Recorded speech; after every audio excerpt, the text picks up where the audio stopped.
welcome back to Hunter Tune. Today I'm back out at the shop with my laptop today, and we're gonna see if we can get the EF tuned in a little bit better. I just got the map pulled up. I actually had to update my Hondata software. There was an update, so I got all that done. I upgraded the firmware on the computer too. So just letting this thing warm up right now, putting some heat in it, as they say. And we're gonna get a baseline right away. Kind of see where we're at today, because I mean, realistically, just changing days can vary a few horsepower. So we're going to, like I said, just kind of get a baseline, see where the car's at right now, and then I'm just gonna make some small changes here and there, see what the changes are gonna do. I don't have a boost controller on the car right now, but I do have the ability to crank up the rev limiter. I know that this, you know, the little base map that we had in it on the first video that I just posted, this thing wanted more RPM. It was climbing, power was climbing still, and I had the limiter at 82. So I might bump it up a little bit, kind of see what happens, see if it boost creeps or what the heck's gonna go happen. We'll actually be able to like log the boost curve, see what it's doing, because like I said, I don't have a boost controller yet, but I plan on getting a 4-port or a 3-port Mac valve, and then wire it into the ECU so we can have boost by gear and boost by RPM, so we can get a little bit better control of things. But today, all I want to do is I just want to get the fuel dialed in and see if it responds to any timing or anything like that. So that's where we're going to start. Like I said, just baseline right now, then we're going to add some fuel probably because it's a little lean. We'll go from there.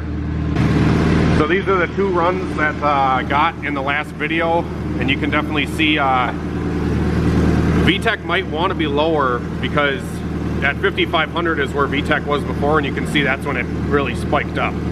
So we might want to bring Vtec down and do some stuff, but like I said, just we're going to start with a baseline for now. We made 352 and 346 previously. Not going to change anything. I'm just going to see what kind of power it's making today. It's a lot colder out today than it was the other day, so it might make a little more. You can see my breath.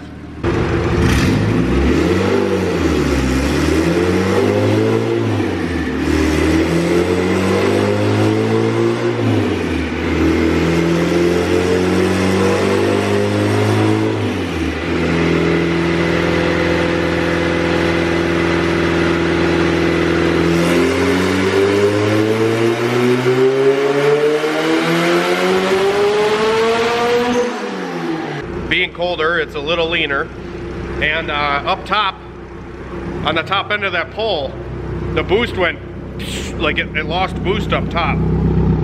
I don't know if the wastegate like fully opened up top, or what happened, or if we blew a coupler somewhere. I don't think I blew a coupler.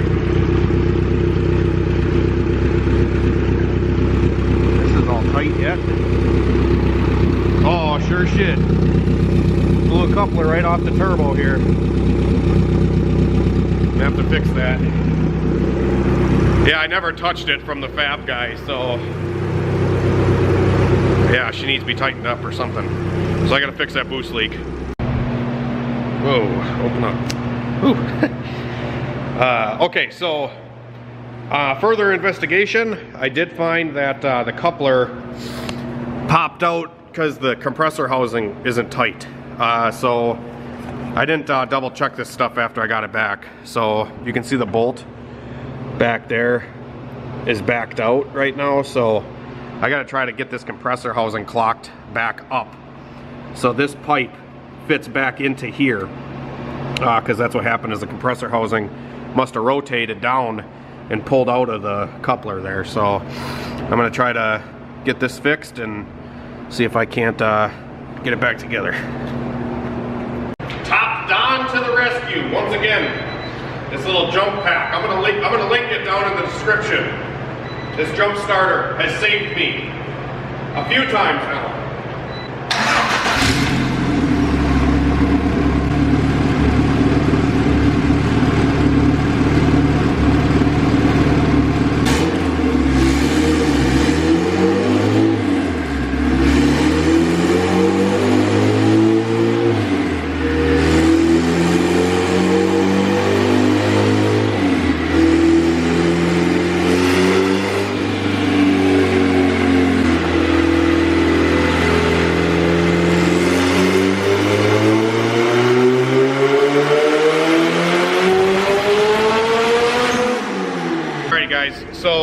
that run was a little lean. I didn't really want to stay in it a whole lot, but it is making some pretty good power today. That was 313 horsepower. Only spun it like 7,200 just because I'm gonna do some fuel changes and shit today. So let's see what all this is going to do. We're gonna get rid of the runs that we had the other day and just focus on the runs that we're doing today. So the purple is the run we did before. And then this is the new one. So these two are what we're working with right now. All I did is a small fuel change. So I went into the map. I'm gonna show you what I did here in a second, but it was lean kind of right before Vtec, and then right when Vtec hit, it would go 13 or so for a split second, and then it would level off at like a 1220, 1230. So I added 10% in the area that it went 13. So if we go onto our fuel map here, and we go to the Vtec side, I pretty much added, this is non-Vtec side, but I added pretty much below 5,500, I added 10% because that's where it was going lean, and then I overall added another 5%. So we're gonna see what this does for power, if it does anything, and I'm also gonna record the log. That last run that we made 11 pounds of boost. Just as I was telling you guys, it was a smidge over 10 pounds. Yeah, that was 11.1 pounds of boost. So let's go again. See what we can do this time, now that we put some fuel in it.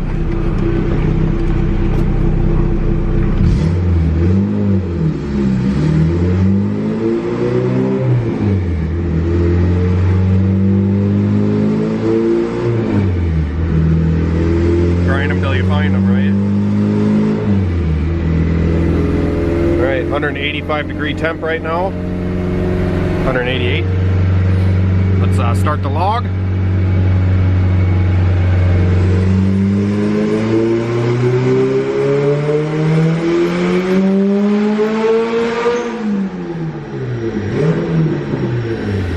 Went really rich there for a second. I don't know why that is.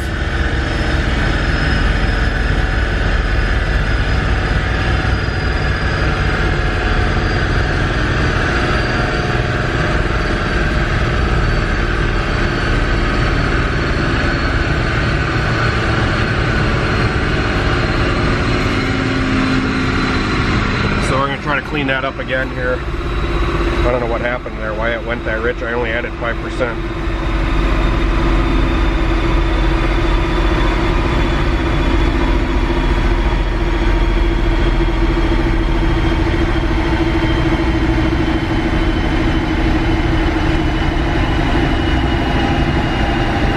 Probably could splash in a little fuel before Vtec as well, so I'm going to give this 5.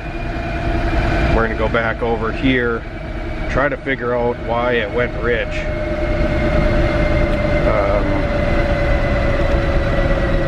Trying to study the map here and see if there's a high spot. So like around 7 grand at 11 pounds of boost. Our fuel values are 2358, 2332, 2385, 2397. So all that looks okay. I might just try to pull a little out, see what happens. And I think down here we still needed a little bit more fuel. So I'll put 5 in here, and then upstairs I'll pull out a little bit where it went at 9.0 or whatever.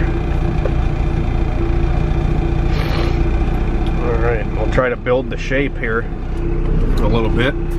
Build the fuel curve shape, because sometimes it's going to want fuel tapered out of it up top, sometimes it's going to want more. Currently, unless it started breaking up there, which it might have. We'll see here, see what our temp is. 199, we probably got time for one more run. So let's get it.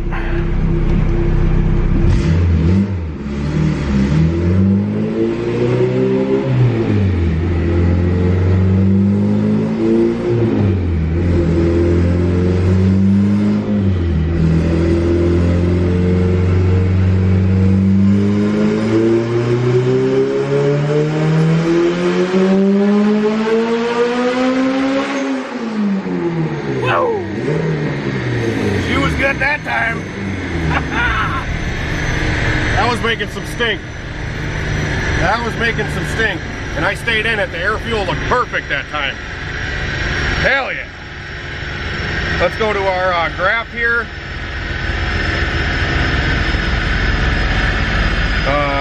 We'll see what kind of boost we made. Like I said, I don't have any boost control on it yet. That was about 8,400 RPM. About 12 pounds of boost. 19 degrees of timing. Let's see here. Let this thing cool off a minute. Let it idle for a second. See if that temp's gonna come back down. It's fucking freezing outside. Like my hands are. I lost color in my fingertips. That's how cold it is. All right, let's see what that did. That was jamming. That was jamming. I could tell in the car, it was like, wow. Just wanted to rip. Save and close. So that's 348 horsepower, 244 foot-pounds. We'll compare, let's see here. Obviously, adding fuel hurt power a little bit in some spots because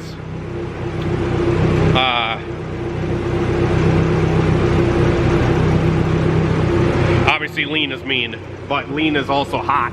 So you can see the pink is our new run, but we're a lot safer. So I was able to run it out farther. That's why we made more power. But down here you can see it lost some good amount of power down there because I richened it up into the 11s air fuel. Now what I'm going to try is I'm going to lower Vtec down to like 4,500 and see what happens, because the power curve currently, let me make this a little better for you guys here. Change the colors up so you can understand it. So red is power, blue is torque. We're going to get rid of this run right here. So this is our new run that we just did. And you can see the blue line, how much smoother this is getting from the other day. This is a lot smoother already, but you can see the jump up right here when Vtec hits. We want to have this flat torque curve even lower. So that's why we're going to try to lower Vtec and hopefully stand this up a little sooner and see what that does for our power. See if we can make this torque curve a little flatter for a little longer. And then from there, probably just give it a little more RPM. While I'm leaving the car cool off for a minute, I could have a fan in front of it, which I don't right now, just because it's freezing and I don't have a heater in this car. It takes a long time to get hot when it's this cold out. But I did want to compare the two runs from that fuel change that I just did. You guys probably saw on the wideband, hopefully if you were paying attention, when I laid into it that first run and it was kind of lean, and then it went rich up top, we did make more power down low. So you can see right here, the green line is the previous run.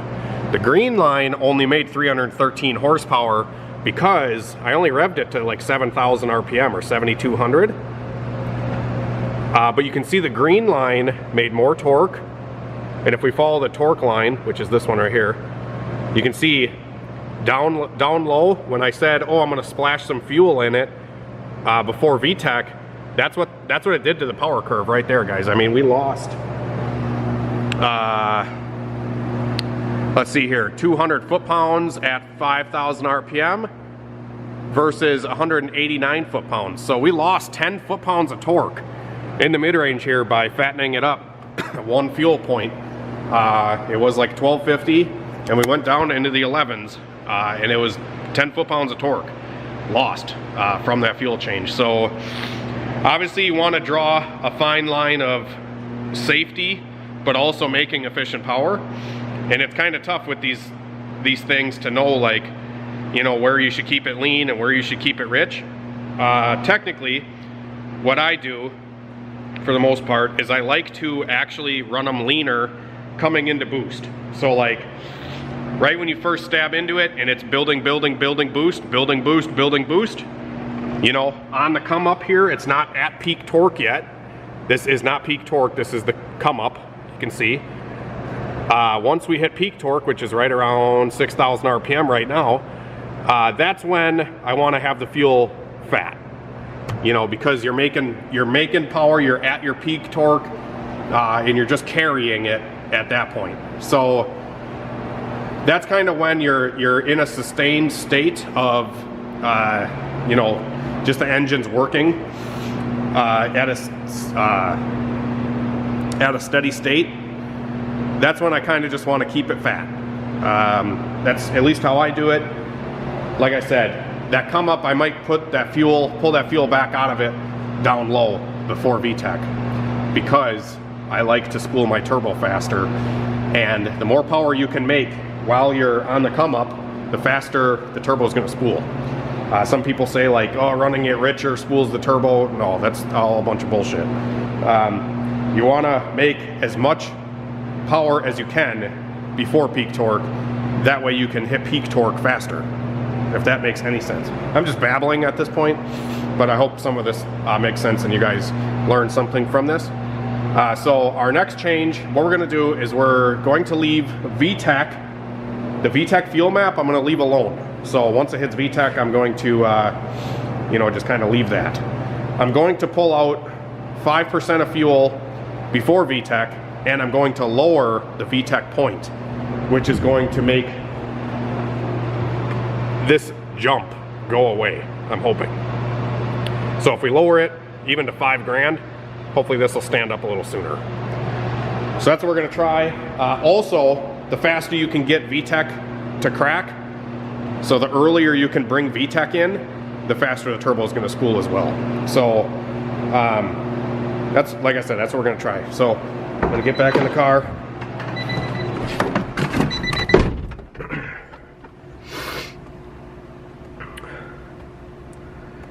So before Vtec, I'm just going to overall make a change here in boost.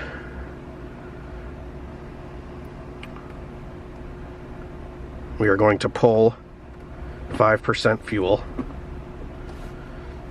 Not going to touch Vtec at all. And then we're going to go to parameters, and we're going to adjust the Vtec point when Vtec engages. Currently Vtec is engaging at 5,500, which I needed it to with that other log manifold setup, because it got really pissed when it was any lower. So let's see if when we have the top mount, if it will go a little earlier. So we're going to upload this change, go back to the tables, go back to the parameters, just to make sure that this change is going into effect. So yeah, we should be all good to go for another run.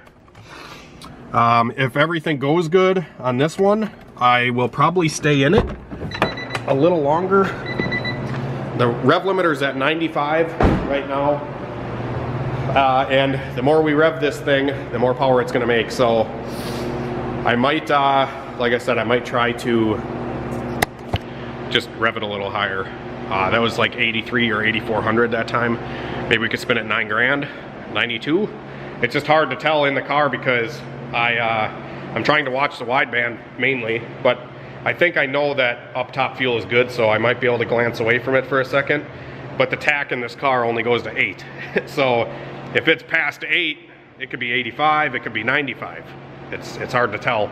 I could be watching the log as well, but we'll see what happens here, and hopefully we make some good power.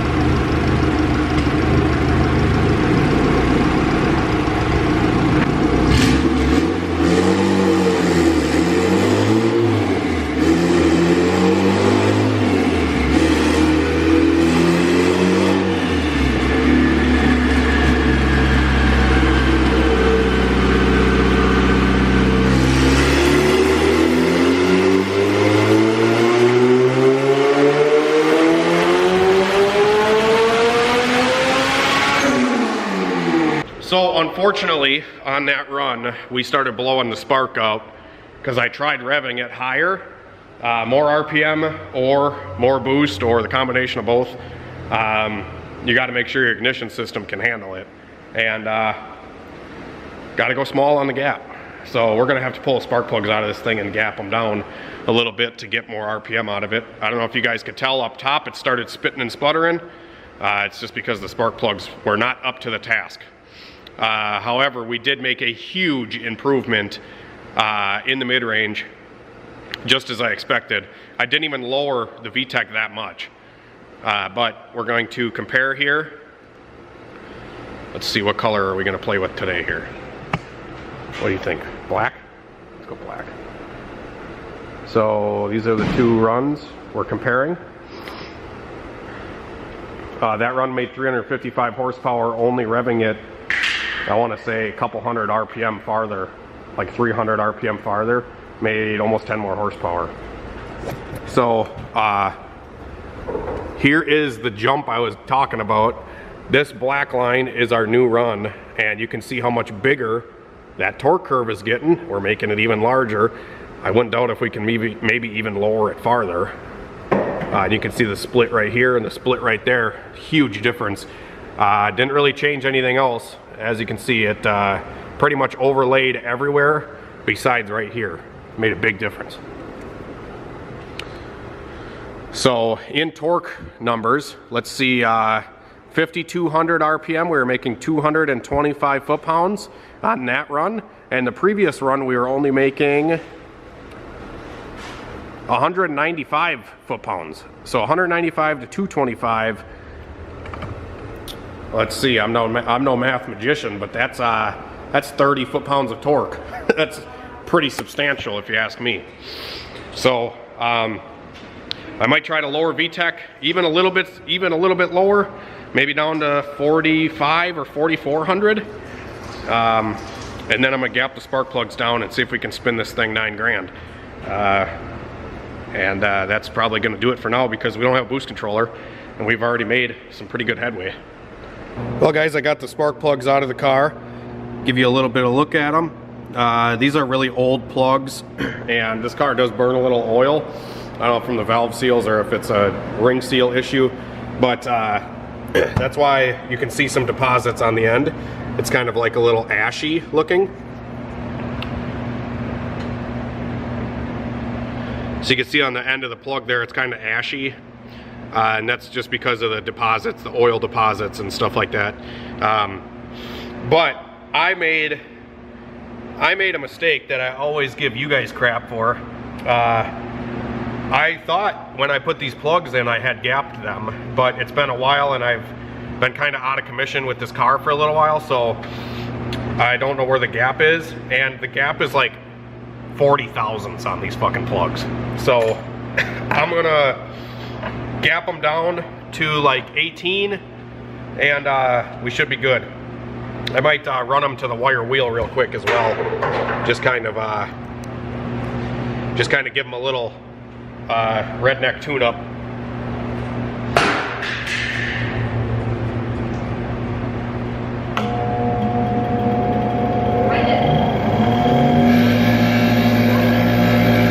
So you can see the redneck tune-up makes them look pretty good. There's our spark plugs after hitting them with the wire wheel. So this way, I don't know if it'll work or not, but I might try it. I'm gonna throw these spark plugs in, gap them down to like 18 thousandths like I was saying, and maybe we could pull one of them out right after this dyno run and see if we can see the timing strap, because the spark plug tells you way more than the wideband does. You know, we could have a lean cylinder still and we don't even know it because our air fuel gauge just gives us an overall reading. It doesn't give us an individual cylinder reading. And the only true thing that's going to tell us what's going on in the combustion chamber is the thing that makes the combustion, the spark plug. This is the thing that's closest to the combustion at all times. So if we can learn how to read these better as a whole, we can become better tuners at the end of the day. Because Hondata, believe it or not, does have individual cylinder tuning built into it. So we can adjust per cylinder depending on what the spark plug is telling us. We know our injectors are even, but you know, the engine still could be running differently depending on the intake manifold design, what cylinders are, you know, naturally hotter. Like on these B series motors, the center two cylinders typically run a little hotter just because the heat can't escape out. They're kind of surrounded by other cylinders that are making heat. Number 1 is usually the coldest, or number 4 I should say is the coldest, and then this one farthest closest to the oil pump is actually the one that's more prone to failure because there's more load on that side of the crankshaft with the oil pump spinning. You're driving the alternator, you're driving the crank pulley, you're driving the water pump, you're driving the camshafts, all on that side of the crank. So that in conjunction, like this cylinder's working the hardest because of that. It's closest to the, you know, oil pump and stuff. Also, the way that boost comes into an intake manifold, it typically always wants to rush to the far side until it hits that wall, which that wall is this end of the intake manifold. It's going to hit that wall and want to go down or bounce around and go to the other cylinders eventually. That's why you can see intake manifolds like Skunk 2, the new Ultra Race series and stuff like that. They actually taper the intake manifold towards the number 1 runner, so it disperses the air better throughout the intake instead of having, you know, a big plenum style manifold like the Victor X, or I mean even kind of just like a normal Type R manifold like this thing. You're going to you know, it's naturally just going to want to rush to that one side. You know, yeah, at least that's my theory. I'm going to get these plugs gapped down. We're going to do one more rip and we'll see what this thing does. And yeah, these spark plugs are old, but I'm such a cheap ass sometimes that say my girlfriend's Ford Explorer actually needs spark plugs right now. It's starting to break up, and if I'm being a real tight ass one day, I might just pull those old spark plugs out and gap them down, because what happens when a spark plug wears out, especially like a copper plug like these are, they're just like a basic $2 plug. What happens is the inside of the plug will actually start wearing away. So the center will actually make the gap bigger when it gets hot. Therefore, you know, after 50,000 miles of use or whatever, that gap has become so big on the spark plug that the ignition system can't jump that gap anymore. It's kind of the same situation here. Our gap is too big, and when we get so much RPM and so much air moving around inside the cylinder, it just blows the spark right out, and the ignition system can't no longer jump that gap, and that's why we have to gap the spark plugs down.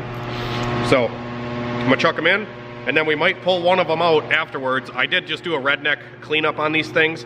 I don't know if we're gonna be able to see anything, but what I'm gonna do is I'm gonna fire the car up, and we're pretty much just gonna go straight right into a dyno run, and then I'm gonna shut it off. That way we don't have any run time on the plug. All we have is a horsepower reading, and that's what we're after. So hopefully we can burn a mark into this thing and see where our timing strap is. We used to do this with dirt bikes and shit all the time. Like if you're tuning a 2-stroke dirt bike or anything like that, what I've always been told as a kid when I used to blow up my dirt bikes and shit all the time is put a fresh plug in the bike, go run it wide open, and just shut it off while it's wide open. And then pull the plug out, and you'll get a good color and see if your mixture's off or whatever. And then theoretically, what you want to do is cut the spark plug apart and really get a reading, but these are old plugs. We're just trying to get a timing reading on it. All right, ready to rip. I got the plugs in. I'm gonna lower Vtec a little bit more too, like I had talked about, but that's the only change I'm gonna make. And yeah. Another thing too I wanted to mention is these Most Plus distributors that I tell you guys to buy all the time. They're like an eBay seller. I don't know what kind of distributor. I mean, an OEM brand new Honda one would do this probably, but I don't know what kind of distributor setup can make 360 wheel horsepower with almost a 40 thousandths plug gap. That's pretty impressive out of that distributor. Typically any distributor, when you put boost to it, you need to be less than 28 for it to not blow a spark out. So for this thing to be withstanding almost a 40,000ths gap was pretty cool. Most plus distributor, go get one. All right guys, this is probably gonna be the last dyno for the day. Once again, go check out these jump starters, because I've jumped this car probably 15 times. It's still 3/4 full of battery.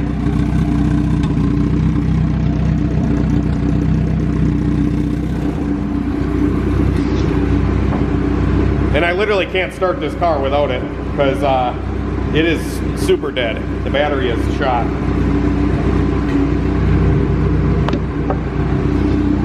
I don't know if any of y'all have any luck with these Odyssey Extreme batteries, but they kind of seem like shit to me.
We might have found the limit today just because I think we're running into some crankcase pressure issues around that 9,000 RPM mark. You can probably tell at the top end of the pull that the car starts to burn oil or smoke a little bit. That's just because it can't evacuate any of that crankcase pressure. This car doesn't have a catch can on it or anything.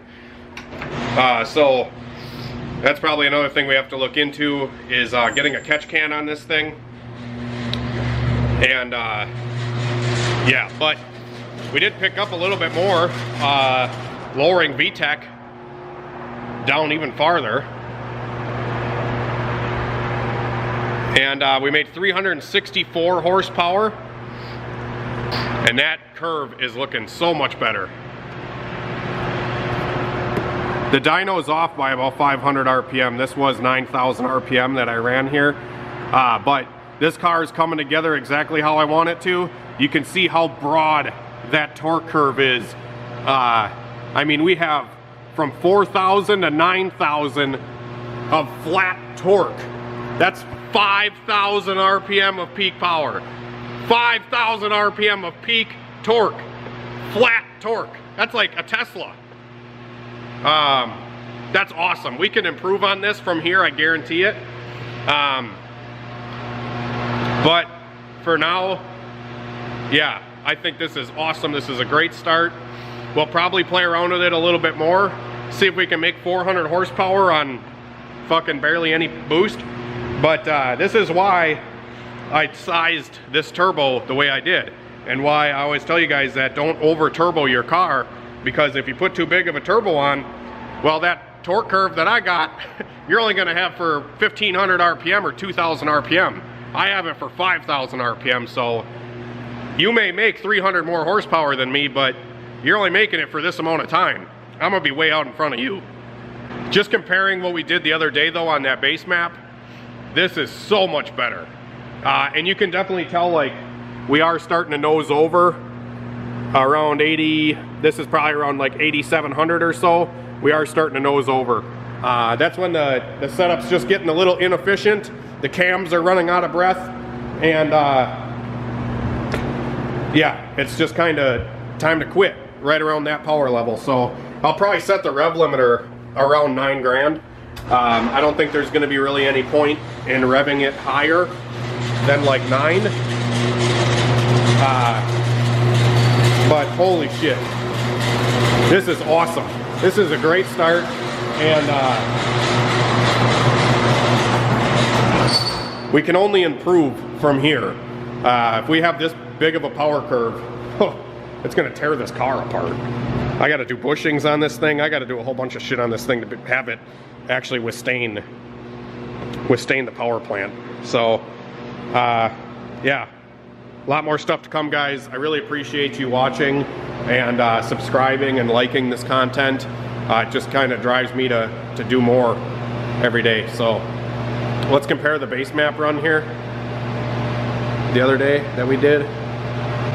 So I'm gonna compare these 2 runs real quick, show you as I end the video off. Black is gonna be the new black, and let's go black and yellow, Wiz Khalifa style. And then the run we did on the base map the other day, we'll do red and blue. You guys can kind of get a little bit better understanding. So we'll just do the same color on both of them, so it'll probably be a little easier to read. So this is the difference between the base map and what we got done doing today for tuning. You can see we pretty much made the same power in here, but we got to rev it higher, and we picked up a huge amount of power in the mid-range. So I'm very excited, and hopefully you guys are stoked for the little EF. More to come. Have a great night and a better tomorrow. We'll see you later. Another thing I wanted to mention is maybe get some advice from you guys on what you think I should start titling the videos. I think the title really kind of says a lot about you know, how many people are going to click on it, kind of thing. And I want to get this information out to more people because you know, obviously the more views that I get and the more subscribers I get, the more awesome videos like this I can put out for you guys. So I don't know, maybe leave some suggestions of what you guys think that you would do, or what you would title this kind of a video. I don't know, you know, tuning my EF. I've done that a bunch, and it doesn't, you know, I get a decent amount of views on them, but I want to try to improve. I want to try to improve the channel and improve the titles and stuff like that. And I don't really know where to go with it, to be honest. So drop them down. Let me know what you guys think. Yeah, it's definitely pretty difficult to see the timing mark doing this on an old plug. So the redneck cleanup didn't really work. Yeah, anyways.